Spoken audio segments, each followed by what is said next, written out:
On Thursday, the State Department announced a freeze on most of Washington's security aid to Pakistan. The decision won't torpedo the U.S.-Pakistan relationship, as a rupture in relations would more likely result from a more drastic measure, such as designating Pakistan as a state sponsor of terror.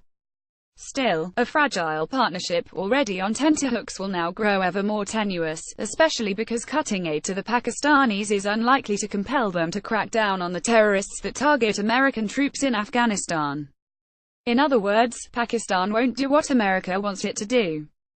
That's because Pakistan's links to the Afghan Taliban and Haqqani network, groups based in Pakistan that stage attacks in Afghanistan, serve long-standing national interests that are all but immutable.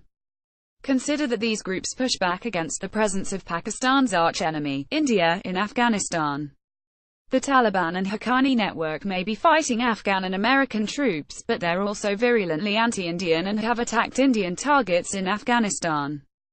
Pakistan views India as an existential threat, and as the less powerful of the two, it must rely on asymmetric means to push back against India. Using non-state militant actors against its fearsome foe serves that purpose. Additionally, Pakistan rightly believes U.S. forces will eventually leave Afghanistan. Amid the larger-scale destabilization, including civil war, that may ensue, Pakistan wants to ensure it retains influence with and ties to the Taliban, arguably the most powerful non-state actor in Afghanistan. So the very terrorists that America wants Pakistan to eliminate are embraced by Pakistan as assets to be deployed against India, and as hedges against an eventual U.S.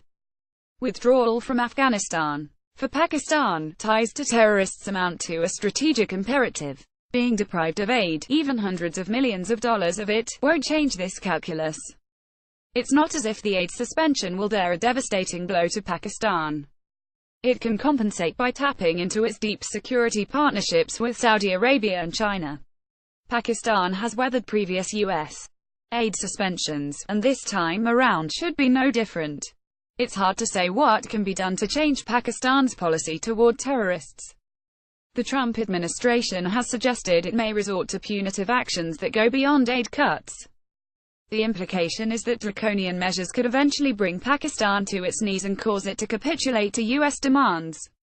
These tough steps may include expanding drone strikes, revoking Pakistan's non-NATO ally status, sanctioning Pakistani military officers with ties to terror, and designating Pakistan as a sponsor of terror. They could also entail non-security punitive measures such as getting the International Monetary Fund, where Washington enjoys strong influence, to stop providing lifelines, in the form of loans and bailout packages, to Pakistan's fragile economy. Yet, if provoked by these draconian policies, an outraged Pakistan may be inclined to tighten rather than ease its embrace of militants. It could help the Taliban and Haqqani network intensify violence in Afghanistan. Indeed, for Washington, taking a harder line on Pakistan is risky business and could exacerbate the already immense challenges of its war-fighting efforts in Afghanistan. Pakistan may contend it would be more willing to address U.S. concerns about terror if America helped advance Pakistan's interests, such as by actively pursuing a solution to the Kashmir dispute, or by cutting back on its rapidly growing ties with India. In reality, because of its own interests, these are non-starters for Washington. But this all amounts to putting the cart before the horse. For now, the Trump administration has restricted itself to suspending security assistance. In the coming days, expect angry statements from the Pakistani government, but perhaps not much else.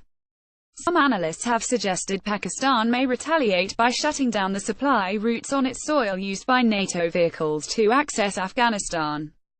That is certainly possible. However, Pakistan may also opt to hold its fire, preferring to keep its prime tool of leverage in reserve as a deterrent to forestall the possibility of Washington resorting to more draconian moves. For now, Pakistan may instead retaliate with softer measures, such as issuing fewer visas to Americans. There are lessons in all of this, and particularly for members of Congress, including most recently Sen. Rand Paul Howard Paul Eckington Mayor launches bid for Congress Trump Free Kennedy Center honors avoids politics meet the Iran hawk who could be Trump's next Secretary of State more RKY, who plans to introduce legislation to end aid to Pakistan.